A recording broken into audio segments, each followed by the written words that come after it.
ज्ञानाञ्जन शलाकया चक्षुरुन्मिलितं येन तस्मै श्रीगुरुवे नमः। वाञ्छाकल्पतरुभ्यश्च कृपा सिन्धुभ्यः एव च पतितानां पावनेभ्यो वैष्णवेभ्यो नमो नमः। नमः ॐ विष्णुपादाय कृष्णपृष्ठाय भूतले श्रीमद्भक्ति वेदांत श्री श्रीधर गोस्वामी इति नामिने। नमः ॐ विष्णुपादाय श्री राधिकायै प्रियात्मने श्रीमद्भक्ति वेदांत श्री नारायण गोस्वामी इति नामिने।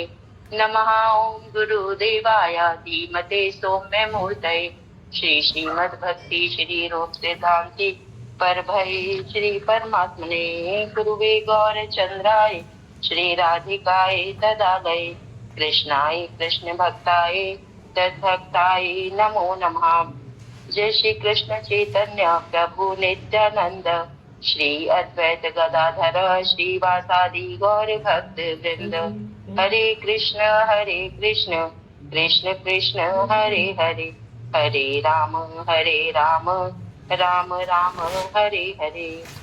सर्वप्रथम मैं अपने गुरु देव श्री श्रीमद्भक्ति वेदांत ओम विष्णुपाद अष्टोत्तर श्री श्रीमद्भक्ति वेदांत श्री श्रीधर गोस्वामी महाराज जी के अभय चरण सरोज में दंडवत प्रणाम ज्ञापन करती हूँ।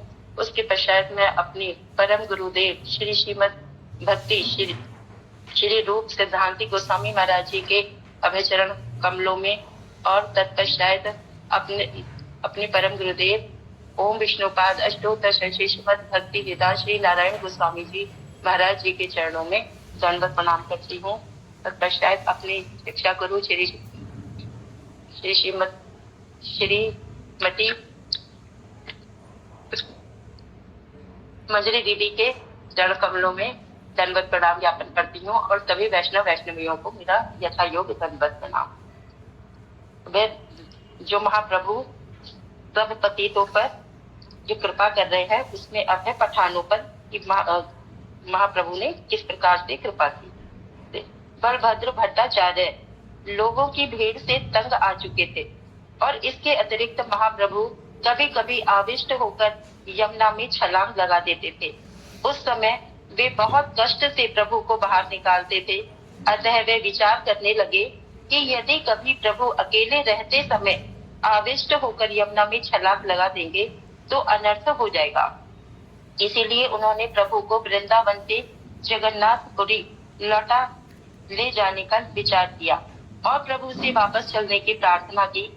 यद्यपि प्रभु की वृंदावन छोड़ने की इच्छा नहीं हो रही थी, तथापि बलभद्र एवं उनके सेवक की प्रसन्नता के लिए प्रभु ने उनकी प्रार्थना स्वीकार कर दी और इस प्रकार प्रभु उन दोनों के साथ वापस लौट चले।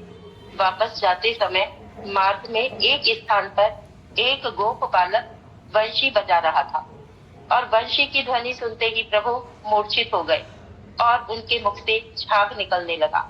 उसी समय कुछ पठान घुड़सवार वहां से गुजर रहे थे तो उन्होंने देखा कि एक अति सुंदर सन्यासी बेहोश पड़ा है और उसके पास ही 4 लोग बैठे हैं।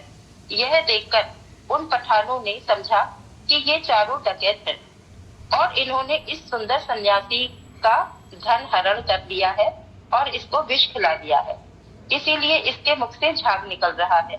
उन्होंने इन चारों को बांध दिया और तलवार से काटने को तैयार हो गए। इससे ये चारों भयभीत हो गए। उसी समय प्रभु की मूर्छा भंग हो गई और वे हरि हरि कहते हुए उठ बैठे। यह देखकर पठानों ने उन पठानों के सरदार ने प्रभु से कहा कि इन लुटेरों ने आपको विष दे दिया था। महाप्रभु बोले, ये लुटेरे नहीं बल्कि मेरे साथी हैं। मुझे मिर्गी का रोग है और इसीलिए मैं बेहोश हो गया था और मेरे मुख से झाग निकल रहा था। महाप्रभु के स्वरूप का दर्शन करके सभी पठान मोहित हो गए थे और उनमें से एक मौलाना यानी कि जो मुसलमान पंडित था, उसने अपने कुरान शास्त्र के अनुसार प्रभु के साथ विचार विमर्श आरंभ करते हुए निराकार ब्रह्म की स्थापना की, परंतु श्रीमन महाप्रभु ने उसके विचार का खंडन कर दिया। इस प्रकार वह जो जो युक्तियां देता प्रभु उन्हीं का खंडन कर देते।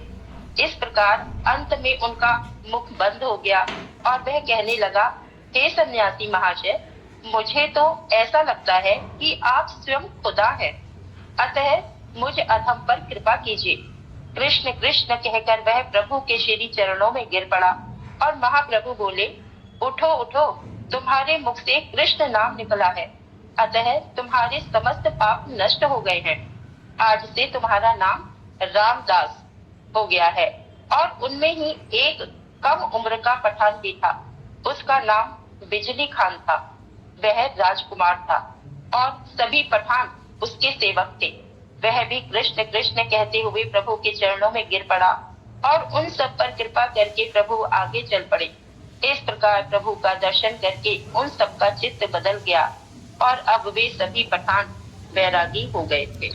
बोलो श्रीमन महाप्रभु की जय, गुरुदेव की जय।